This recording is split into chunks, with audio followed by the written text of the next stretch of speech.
Nakapag-submit na ako ng ticket sa GCash. What's up guys? Welcome to Smart Tutorial Sub. And for today's tutorial ay tuturuan kayo kung paano mag-submit ng ticket sa GCash this 2026. Ito ang way para matulungan ka ng GCash na masolve ang problems at errors. Pero bago tayo magsimula ay huwag kalimutang pindutin ang like, share, and subscribe. Una po of course ay pumunta sa Chrome browser or any browser will do.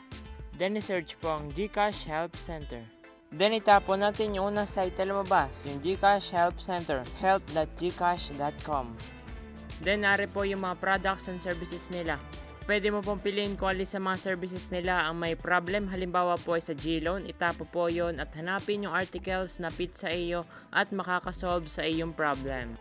Pero dahil sa account making ako naka-encounter at gusto ko talaga mag-submit ng ticket ay pipindutin ko po yung your account. Then dito po ay pindutin yung Getting Started with GCash. And itap yung Can't Create a GCash Account. Next po ay mag-scroll down pababa. And may makikita ko po dito na blue underline na click here to contact support. And itap ito.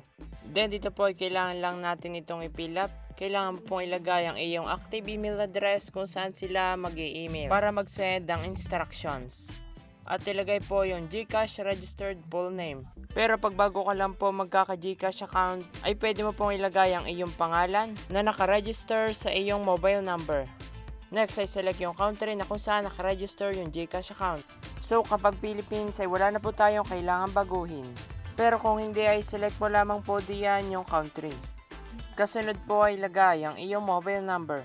Nakalagay po dito na hindi mo na po kailangan ilagay yung 0 at mag-start ka na sa 9. Next ay ilagay po yung your account type. Piliin mo lang po diyan kung alin yung mas nakakangkop sa iyo. So para sa akin na yung unang option, yung Filipino citizen 18 plus years old with PH SIM.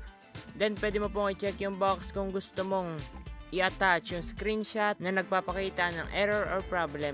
Mas maganda po kung may screenshot ng problem para po mas maging specific at mas madali para sa kanila na mag-suggest ng solution sa iyong error.